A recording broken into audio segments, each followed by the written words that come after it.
구약성경 이사야 제26장 1절로 7절입니다. 그날에 유다 땅에서 이 노래를 부르리라. 우리에게 견고한 성읍이 있으며 여호와께서 구원을 성벽과 외벽으로 삼으시리로다. 너희는 문들을 열고 신의를 지키는 의로운 나라가 들어오게 할지어다. 주께서 심지가 견고한 자를 평강하고 평강하도록 지키시리니 이는 그가 주를 신뢰함이니이다. 너희는 여호와를 영원히 신뢰하라. 주 여호와는 영원한 반석이심이로다. 높은 데에 거주하는 자를 낮추시며 솟은 성을 헐어 땅에 엎으시되 진토에 미치게 하셨도다. 발이 그것을 밟으리니 곧 빈궁한 자의 발과 곤핍한 자의 걸음이리로다. 의인의 길은 정직하며 정직하신 주께서 의인의 첩경을 평탄하게 하시도다. 아멘. 믿음으로 사는 성도들은 특징이 있습니다. 여러 특징을 논할 수 있겠지만 대표적인 걸 하나 들라 하면 저는 평강을 들겠습니다. 믿음으로 사는 사람은 평강을 누립니다. 좋은 평강을 누릴 수 있는 좋은 환경이어서 평강을 누리는 것이 아니라 좋은 환경 속에서 누리는 평강은 믿음이 있든지 없든지 다 평강하다 누리는 것이고 공통이고, 상황이 험악한 상황이 된다 할지라도 믿음의 사람들은 그 속에서도 평강을 빼앗기지 않는 평강을 누리는 특징이 있다 그 말입니다. 모든 상황 속에서의 평강입니다. 비가 와도 평강이고 마음이 전쟁터 같아도 그 기본의 평강을 빼앗기지 아니하는 것입니다. 믿음으로 사는 사람의 특징이 이처럼 평강을 누리는 겁니다. 이것은 지극히 개인적인 문제입니다. 그리고 주관적입니다. 모두가 다 공통적으로 다 똑같이 다 평강하라 이해할 수 없는 거예요. 그래서 환경이 평강을 주는 것이 아니라 마음 가운데 있는 믿음이 평강을 누리도록 도운 겁니다. 그래서 어떤 사람은 50이라고 하는 환경 속에서 아주 평강한 사람이 있고, 이 50이라고 하는 환경 속에서도 아주 괴로워서 못 견디는 사람이 있어요. 개인 역량이죠. 믿음의 사람은 아주 이 믿음의 지수가 높을수록 100까지 이게 험악 정도가 100으로 높아간다 할지라도 모든 사람이 다 나가 떨어지고 포기하고 원망하고 이런 상태가 될 법한데, 그것도 감당하고 이것도 넉넉히 넘어서 버리고 그것을 다 품어버리는, 이건 믿음의 정도에 따라서 누리는 각자의 몫입니다. 여러분, 삼척동자도 대답할 것입니다. 여러분들은 어느 정도의 평강을 누리기를 원하십니까? 그러면 이 세상에서 그 어떤 상황 속에서도 다 평강을 누리고 넉넉히 품어 안아버릴 수 있는 그 평강요, 이렇게 누구나 대답하겠죠. 그러나 이것은 원한다 해서 누려지는 것이 아니라 믿음의 지수에 따라서 누림이 다르다. 믿음의 몫이다 하는 것입니다. 만약 그런다 그러면 여기까지 우리가 이해가 된다고 치면은, 아하, 그래서 믿음이 중요하구나. 믿음이 중요하구나. 우리 조상들은 상식적인 표현을 하셨어요. 일체유심조. 일체유심조. 모든 것이 다 마음먹기에 달렸다. 뭐 이렇게 표현했다 이 말이죠. 근데 이것은 일반적인 차원에서 그 말이 얼마나 맞습니까? 지극히 옳습니다. 그런데 믿음의 세계에 딱 들어와서 보니까 그 마음이라고 하는 것이 곧 믿음이 꽉 찬 마음, 이 마음이면 모든 걸 다 이기는구나, 이렇게. 그래서 이 넘치는 이런 물질 생활 또 경제 생활, 과거에 우리 선조들 조상들에 비하면 지금 현재 우리가 누리는 정도는 그냥 과합니다. 아주 과할 정도 누리고 있습니다. 그런데 이 속에서도 우리 어린아이들 보면 불평이 많죠. 그리고 이 절대 빈곤이 아니라 상대적인 빈곤감 때문에 못 견디하는 거예요. 모두가 다 절대 빈곤은 다 벗어나고 다 먹고 살고 굶지 않고 살고 입고 살고 내 집에 살고 내 차 운전하고 살고 다 이렇게 하는데, 이 아이는 더 멋진 집에 살아야 되는데 저 사람은 저렇게 멋진데 우리는 그만큼 못 미치니까 상대적인 박탈감 때문에 또 괴로워하는 거예요. 그러니까 넘쳐났죠. 넘쳐났어. 사실은 지금 우리나라의 문제는 그런 문제입니다. 하나님을 신뢰하는 믿음의 사람들의 특징은 어떤 상황 속에서도 평강을 누린다. 그래서 사도 바울, 우리가 닮고 싶은 믿음의 선배 중에 한 분인 사도 바울이라고 하는 분은 내게 능력 주시는 하나님 안에서, 그리스도 안에서 내가 모든 것을 다 할 수 있다. 가난에 처할 줄도 알고, 빈궁에 처할 줄도 알고, 부함에 처할 줄도 알고, 부자가 되어도 내 교만하지 아니하고, 가진 거 없고 빈손을 쥐고 있어도 내가 비굴하지 아니하고, 하나님 안에서 내가 좌든지 우든지 다 감당할 수 있다. 이걸 능력이라고 그랬거든요. 자, 오늘 말씀에 4절에 보면 명령어죠. 너희는 여호와를 영원히 신뢰하라. 명령하시는 거잖아요. 신뢰하라. 예. 신뢰한다 그 말은 믿으라 이 말이죠. 이유가 나와 있습니다. 4절 끝부분에 주 여호와는 영원한 반석이심이로다. 여호와라고 이름 부르시는 그 하나님이 흔들림 없는 반석 같은 의지할 유일하신 분이기 때문에 그분을 신뢰하고 의지하라 이렇게 말씀하는 겁니다. 그 결과가 3절 주께서 심지가 견고한 자를 평강하고 평강하도록 지키실 것이다. 여기 답이 나와 있죠. 하나님께서 심지, 마음의 뜻입니다. 마음 심자, 뜻 지자입니다.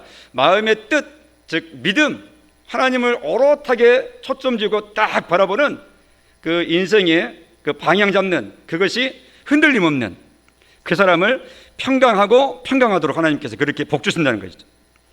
왜냐하면 그가 주를 신뢰하기 때문에. 받아 세우십시다. 하나님 믿음 충만케 해주세요. 본문의 표현대로 하나님을 잘 신뢰하도록 힘주세요. 주 여호와를 신뢰하라. 신뢰하되 단회적으로 단번적으로 한번 신뢰보는 게 아니라 앞에 나와 있죠. 영원히 신뢰하라. 하나님을 지속적으로 신뢰하라. 신뢰의 정도가 지속되게 하라. 그 사람이 이 세상을 평강하게 산다 이렇게 말하는 것입니다. 행복한 것이죠. 우리가 신뢰할 하나님을 성경에서는 수십 가지로 이렇게 언급을 해주고 계세요. 하나님은 이런 분이야. 그래서 신뢰할 수 있어. 또 신뢰할 만해. 이렇게.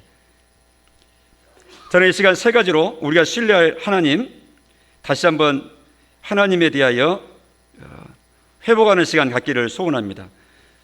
우리가 하나님을 잘 신뢰하려면 하나님을 알아야 신뢰가 됩니다.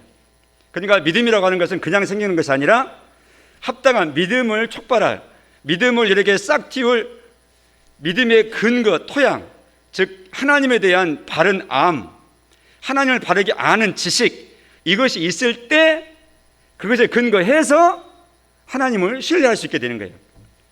아무 근거 없이 발이 공중에 대롱들이 있는 것처럼 발이 지면에 딱 닿지도 않는데 힘을 쓸 수가 없잖아요. 공중에 떠 있는 발이 무슨 버티는 힘이 있습니까? 마찬가지로 하나님에 대해서 바르게 잘 알게 될 때 그 하나님이시지, 하나님은 그런 분이시지, 이래 하면서 하나님을 신뢰할 수 있는 믿음의 근육이 발동이 되는 거예요. 할렐루야. 그래서 하나님을 아는 것이 중요한 것입니다. 가장 첫 번째로 우리가 기억해야 될 하나님은 그 어떤 하나님의 모습보다도 전능하신 하나님을 우리가 마음 가운데 분명히 해야 됩니다. 받아 세우십시다. 전능하신 하나님. 전능하신 하나님. 그러면 오늘 본문 4절에 너희는 여호와를 영원히 신뢰하라 이렇게 했을 때에 이 여호와 하나님을 우리가 전능하신 하나님을 배우게 될, 다시 확인하게 될 때 너희는 전능하신 하나님을 영원히 신뢰하라 이렇게 문장이 새로워지는 것이죠. 그럼 내가 하나님께 반응할 때는 그렇게 하나님이 저한테 신뢰하라 이렇게 명하셨다 했을 때 내가 반응을 해야 될 거 아니겠어요? 들었으니까. 그러면 하나님 전능하신 소개해 주신 그 하나님을 제가 영원히 신뢰하고 신뢰하겠습니다 이렇게 반응해야 된다 그 말이죠. 왜 하나님이 전능하시다고 이렇게 말씀하는 것입니까? 그건 무엇보다도 그 전능의 모습이 잘 우리한테 시연, 즉 보여주고 표출되는 그 사건 때문에 그런 것이죠. 이야, 저 모습을 보니까 하나님의 능력이 이거 못하실 게 없는 거구나. 전능이라고 하는 것은 모든 것에 다 능한 것을 전능이라고 그러거든요. 저렇게 하시는 거 보니까 하나님이 전능하시구나. 능치 못할 일이 없으신 하나님이시겠구나. 단연 창조의 능력입니다. 창조의 세계를, 창조하셔서 이 세상을 펼치시고 조성하시고 조화롭게 운영하시는 이 세상 만물의 모습을 통해서 하나님의 전능하심을 우리에게 보여주시는 것입니다. 받아서십시다. 창조주 하나님, 이 세상을 만드신 그 능력, 그것이 능력이구나. 우리 사람이 뭘 만들죠. 이것은 우리가 하나님께서 우리를 하나님 닮도록 하나님 형상 본따라서 하나님 형상을 비슷하게 이렇게 따라가도록 하나님께서 우리를 만드셨거든요. 그래서 우리 사람이 소위 말해서 발명이라는 것을 하죠. 근데 우리는 감히 창조란 말까지는 사실 쓰기는 조금 과분해요. 우리 사람한테. 창조가 아니죠. 모방하는 것이죠. 사실은 흉내내는 것이고, 그래서 발견하고 모방하는 것입니다. 우리가 하나님 닮도록 지음을 받았기 때문에 하나님은 만드시고 창조하시고 무에서 유를 만들어내신 분인데, 우리도 무에서 유는 못 만들어내지만 하나님이 널려놓으신, 깔아놓으신 기본의 재료 속에서 응용하고 또 갈고 닦고 해가지고 응용해서 하나님 흉내를 조금 내는 겁니다. 그것이 바로 소위 말해서 우리가 이루어가고 있는 이런 문명세계의 각종 이런 모습들이죠. 이건 하나님 형상 닮은 사람 세계만 있는 일이지 다른 동물 세계는 없어요. 동물들은 본능에서 사는 것이지 하나님 형상이 없거든요. 그래서 우리는 집을 짓는데 처음에는 동굴에서 살았을지 모르지만 이처럼 아파트 짓고 나중에는 공중도 지을 거예요. 요즘 이제 바닷물이 빙하가 녹아가고 바닷물이 이제 점점 더 차 올라가니까 해변이 점점 더 침수가 된다 그러죠. 태평양의 섬나라들은 이사를 할 계획을 잡았다 그래요. 온 국민을 땅을 사가지고 옆에 대륙으로 이사를 하는 거예요. 이주를 시작하는 거예요. 왜냐하면 수위가 높아가니까. 네덜란드 같은 나라는 막 뚝을 만들었잖아요. 왜냐하면 해수면보다 나라가 국토가 낮으니까. 우리나라 점점 그런 곳이 많이 늘어날 것입니다. 부산 앞바다에 수중 도시를 만든다고 이렇게 거창한 프로젝트를 발표를 했던데, 바닷물이 아무리 높아가도 마치 바지선이 바다 위에 떠 있는 것처럼 물이 높아가면 물 따라서 그냥 둥둥 뜨면 되니까. 그래서 아파트를 땅에다 딛고 아파트를 지었는데, 이제는 그런 집이 아니라 미래의 도시는 바닷가에다가 바다 위에다가 둥둥 떠서 그냥 바닷물하고 똑같이 그냥 오르락내리락 하면 되니까, 그런 아이디어를 가지고 프로젝트를 세계 최초로 해보겠다. 기발한 아이디어죠. 아무튼 사람이니까 이게 가능한 겁니다. 사람은 누구 형상 닮았기 때문에? 하나님 형상 닮으셨기 때문에. 하나님 어떤 분이시기 때문에? 창조하시는 하나님이시니까. 그 창조의 하나님의 그 모습을 사람도 본따라서 흉내내 나가는 거예요. 그래서 자꾸 만들어요. 그러나 원숭이는 나무 위에서 집을 짓고 살고 굴에 들어 살았으면 1000년 전이나 2000년 전이나 조상 원숭이가 살았던 그 모습 그대로 변한 적이 없어요. 오늘날도 그대로 나무에서 그대로 살고 있는 굴에서 그대로 살 뿐이지 집을 지거나 비가 오니까 가림막 좀 만들거나 그런 거 없습니다. 기본으로만 삽니다. 이게 다르거든요. 우리는 하나님 형상 따라, 이처럼 하나님은 이 세상을 만드신 분이라고요.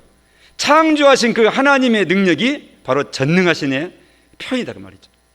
바로 조금 전에 우리가 그 부분에 있어서 신앙 고백을 함께 드렸죠. 전능하사 천지를 만드신 하나님 아버지, 그분을 내가 믿사옵니다. 우리가 신앙을 고백되십시다. 그래서 바로 이 고백을 가장 첫 번째로 하나님에 대한 고백으로 드렸잖아요. 받았습니다. 전능하신 하나님, 하나님을 영원히 신뢰하라 했을 때 어떤 하나님을 신뢰하자고요? 전능하신 하나님인 줄 알고 그 하나님을 신뢰하자 그 말이죠. 하나님이 저걸 할 수 있겠어? 이렇게 하지 말자 그 말이죠.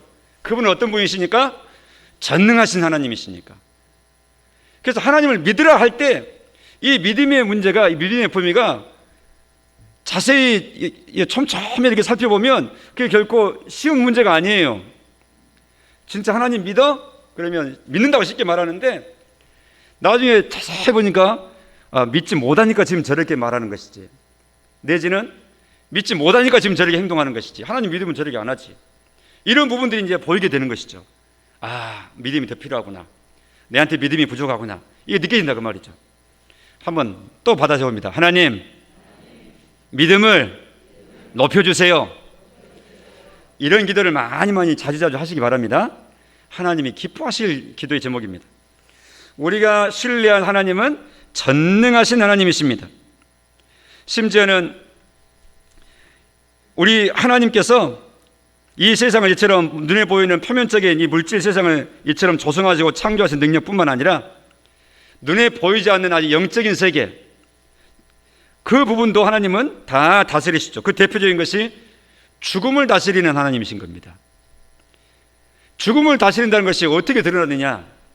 예수님을 죽은 자 가운데서 일으키심으로, 부활을 시키심으로 죽음을 하나님이 딱 지뢰밟고 죽음도 주관하시고 다스리시는 그 능력을 발휘하시는구나, 이렇게 우리가 알 수 있는 거예요. 에베소서 1장 20절을 보면 그 부분을 언급하시는데, 앞에 있으니까 한번 같이 읽어보십시다. 시작.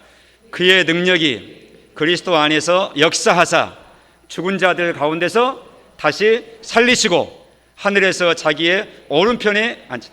저희 보면 이제 인칭 대명사들이 자주 나오죠. 3인칭. 그의 능력, 그는 누구냐?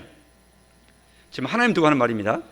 그러면 넣어서 읽어보면 하나님의 능력이 누구 안에서?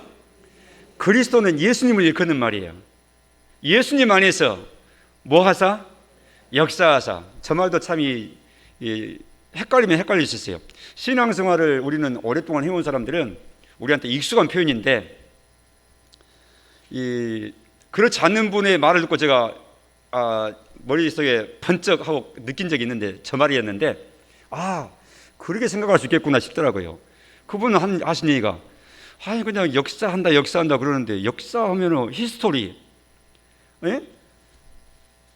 고구려 백제 신라, 고려, 조선, 이게 역사의 흐름이 역사인데 무슨 역사를 그럼 역사를 한다고, 그럼 역사를 한단 말이 동사인데, 그러면 역사한단 말이 그럼 뭐야? 그러면은 역사가 쭉 흘러 간다는 말인가?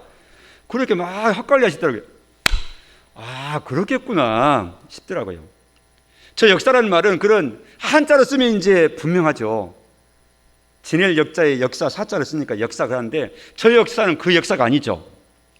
저 역자가 역군, 일하는 역군 있잖아요. 그 역자입니다. 짊어진다는 그 일한 역자거든요. 그래서 사자는 일사자입니다. 그러니까 저 역사라면 무슨 뜻이에요? 하나님의 능력이 그리스도이신 예수님 안에서 역사하사, 즉 예수님 안에서 움직이시고 예수님 안에서 작동하시사, 이 말입니다. 제 역사라는 말이. 그 결과가 어떻게 되느냐?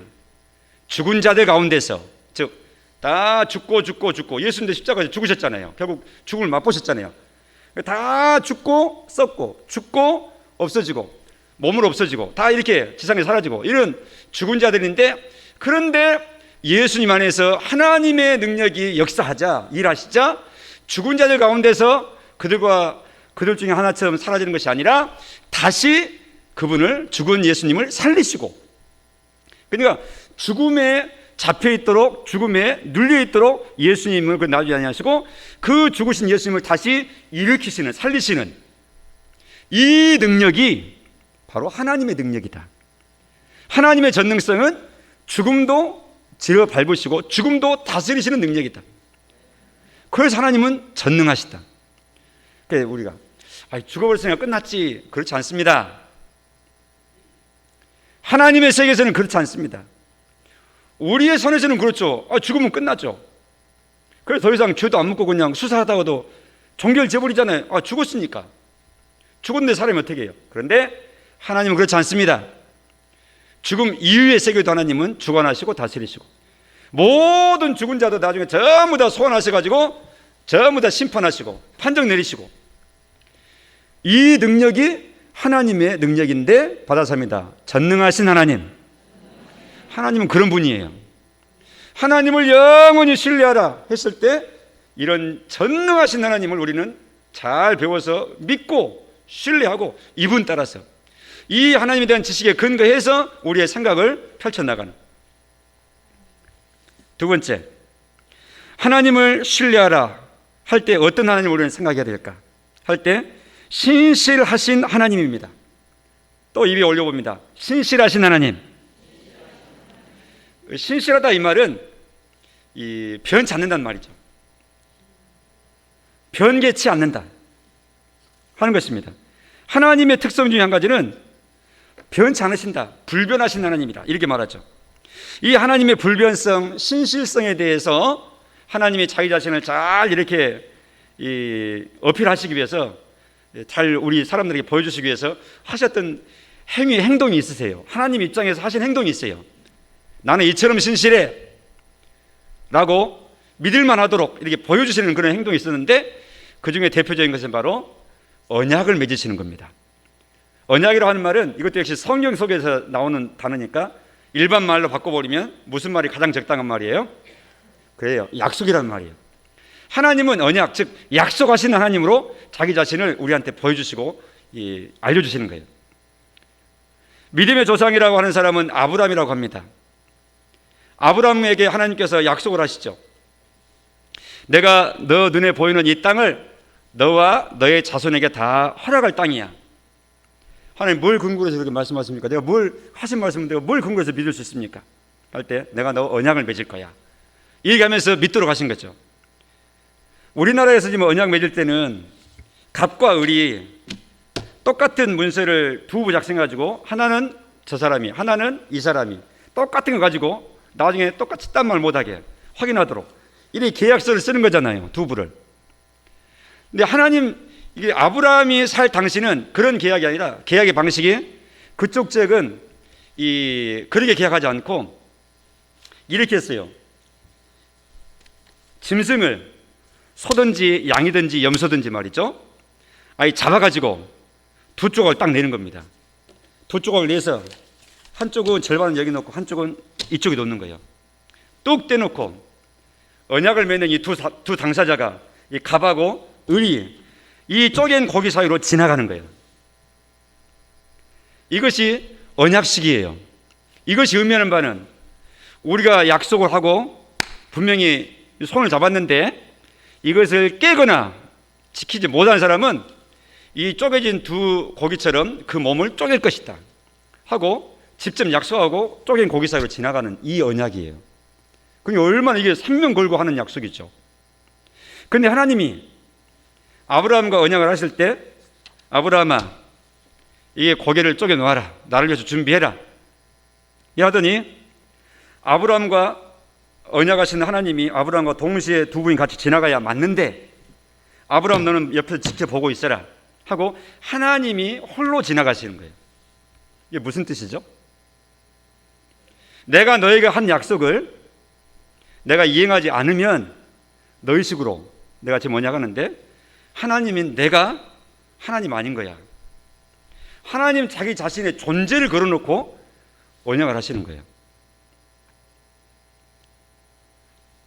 내가 너에게, 너와 너의 후손에게 이 가나안 땅, 약속의 땅을 다 허락하겠다. 이 약속을 내가 다 이행하지 않는다 그러면 하나님이 내가 이 쪼개놓은 고기처럼 하나님이 완전히 쪼개져 없어지는 거야 하고 하나님이 스스로, 그리고 아브라함을 지켜만 보는 목격자로만, 증인으로만 있도록 하신 거예요. 그래서 이거는 일방적인 약속을 하셨습니다. 쌍방의 약속이 아니라. 그게 바로 창세기 15장에 있는 내용이죠. 15장 9절에 여호와께서 그에게 이르시되, 아브라함에게 이르시되, 나를 위하여 3년 된 암소, 3년 된 암염소, 3년 된 순양, 산비둘기, 집비둘기 새끼 그 종류별로 가져와라. 10절에 아브라함이 그 모든 것을 가져다가 그 정관을 쪼개고, 쪼갠 것을 마주대하여 놓고 이렇게, 새는 워낙 좁으니까 통으로 놓고 쪼개지 않고, 어두워졌어요. 17절에 해가 져서 어두울 때 연기 나는 화로가 보이며 불이 보이며 타는 횃불이 쪼갠 고기 사이로 지나더라. 18절, 그날에 여호와께서 아브라함과 더불어 언약을 세워 이르시되, 언약의 내용입니다. 내가 이 땅을 애굽에서부터 저 북쪽 큰 강 유브라데까지 너의 자손에게 줄 거야. 하나님은 그렇게 약속하신 거예요. 하나님은 이처럼 자기 자신의 명예, 이름, 존재 자체를 걸어 놓으시고 언약을 하시는 그 절대 변개치 아니하신 하나님 자신인 것을 보여주시는 그런 분이시거든요. 하나님 이처럼 신실하신 하나님이십니다. 절대 변하지 않는 하나님이십니다. 민수기 23장 19절을 같이 읽어보겠습니다. 시작. 하나님은 사람이 아니시니 거짓말을 하지 않으시고 인생이 아니시니 후회가 없으시도다. 어찌 그 말씀하신 바를 행하지 않으시며 하신 말씀을 실행하지 않으시랴. 아멘. 말씀하신 바는 반드시 행하신다. 하신 말씀은 취소하시는 법이 없다. 성도 여러분, 하나님이 자기 자신을 그런 하나님이라고 우리한테 말씀해 주시고 알려주실 텐데, 그리고 그 하나님을 내가 배워서 하나님이 그런 분이시군요 이렇게 알고 믿을진데, 그렇다면 그 하나님이 하시는 약속이라 그러면, 그 하나님이 내놓으신 말씀이라 그러면 그건 믿을만한 거야, 그건 확실한 거야, 이렇게 할 수 있는 것이죠. 이것이 믿음입니다. 이렇게 하나님 자기 자신을 다 알려주시고 드러내주시고 계시해주시고, 그럼에도 이제 믿는 것은 내 몫이라, 그래도 믿지 않아, 그럼 어쩔 수 없는 거예요. 우리가 믿고 우리를 부르신 하나님은 신실하신 하나님이시다. 사무엘상 15장의 사무엘 선지자도 하는 얘기가, 이스라엘의 지존자는, 하나님을 일컫는 표현입니다. 거짓이나 변개함이 없으시니 그는 사람이 아니시기 때문에 결코 변개하지 않으심이니이다. 할렐루야. 하나님은 변치 않으신 분이다. 이 신실하신 하나님을 마음 가운데 확신할 수 있는 믿음의 소유자들이 다 되시기를 바랍니다. 하나님이 어떤 약속을 하셨든지 하나님이 하신 약속이라 그러면 믿을만하다.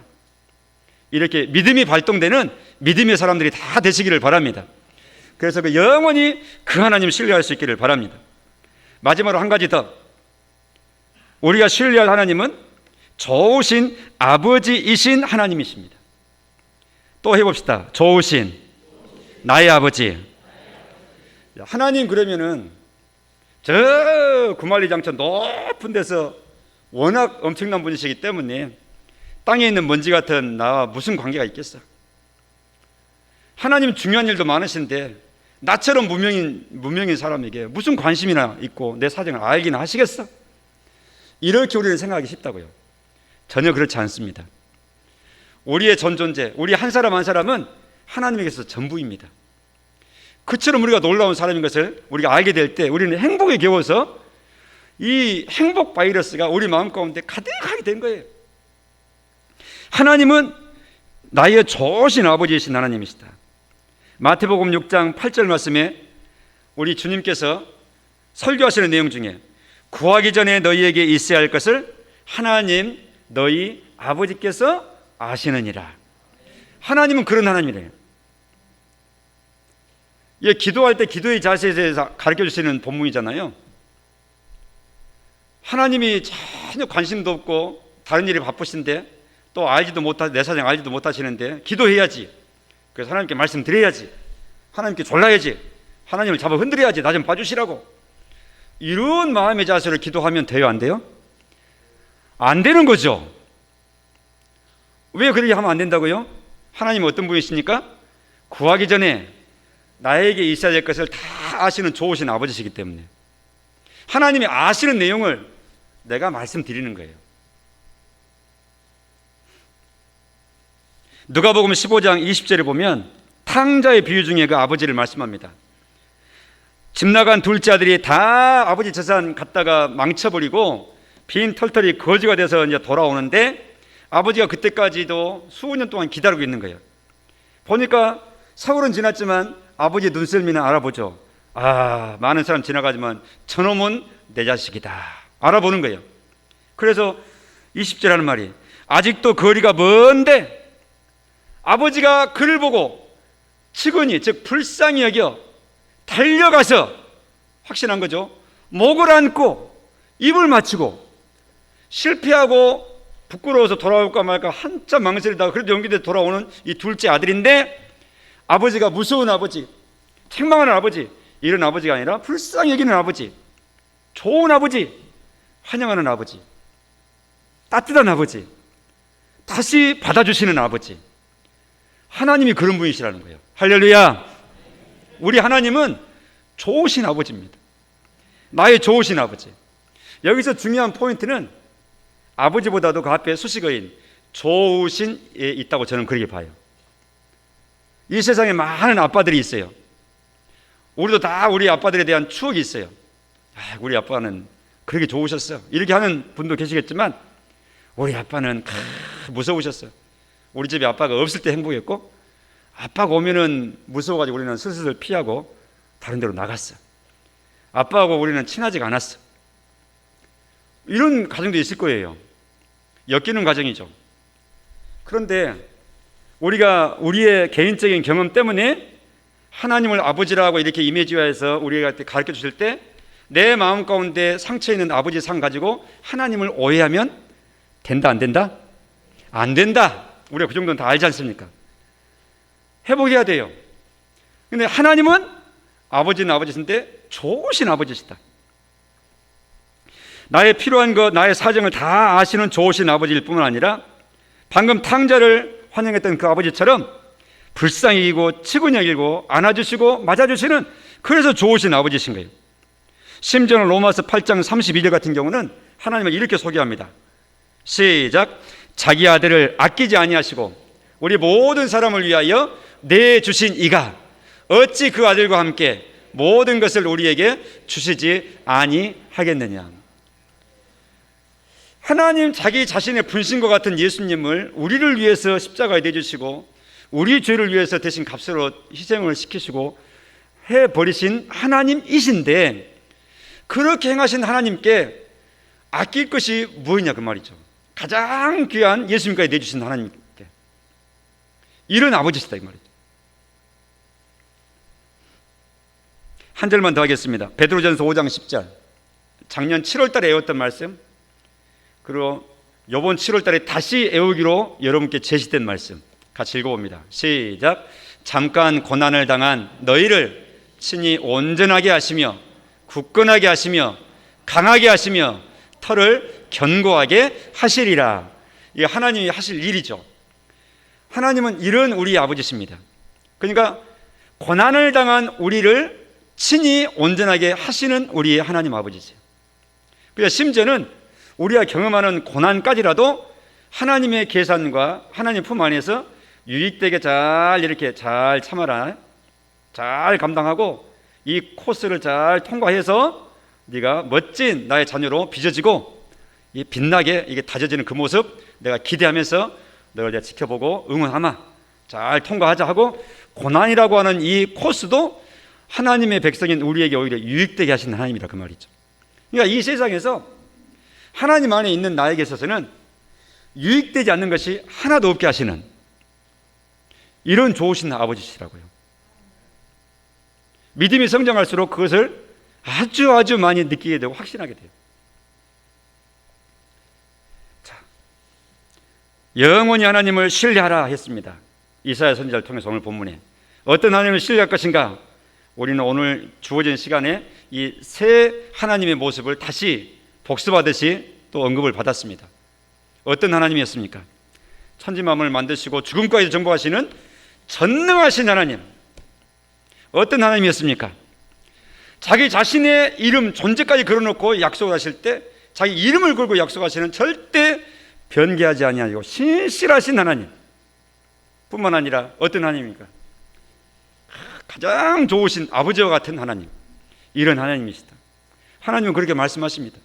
하나님에 대한 지식이 늘어나면 늘어날수록 그 하나님 확신할 수 있고 믿는 마음이 생겨나게 되겠습니다. 오늘 이 말씀 함께 비침을 받은 우리 모든 믿음의 식구들이 이 세 가지 주제에 있어서 하나님 마음 가운데 꽉 붙잡으시고 하나님에 대한 신뢰의 마음이, 믿음의 마음이 이전보다 더 단단해지시기를 간절히 축복합니다. 그 믿음의 근거에서 평강하고 평강하게 지키시리니의 삶이 우리의 삶 가운데 누려지는 그런 복된 삶이, 승리의 삶이 꼭 되시기를 간절히 축복합니다. 기도하십시다. 하나님 아버지, 말씀을 듣고 우리 마음 가운데 기억해 하시니 감사합니다. 잊어버리기 잘하는 우리의 연약함이지만 하나님 또 회복시켜 주시고 또 들려주시고 들려주셔서 하나님이 어떤 분인 것을 시간이 갈수록 더 확신 있게 잘 배우게 하여 주시옵소서. 그래서 아는 만큼 하나님에 대한 믿음이 더 단단해지고 신뢰하되 더 잘 신뢰할 수 있어서 불리한 환경인 것처럼 보여도 믿음 없을 때는 불평하고 의심했지만 믿음에 올라서고 보니까 이 속에도 하나님의 좋으신 뜻이 있으시니 그 하나님 믿고 주님 바라보자. 믿음으로 승리하고 평강을 빼앗기지 아니하는 이런 승리의 승리, 연전연승하는 멋진 삶으로 나아가 하나님의 기쁨, 우리의 행복될 수 있도록 하나님 이끌어 주시옵소서. 예수님 이름으로 기도합니다. 아멘.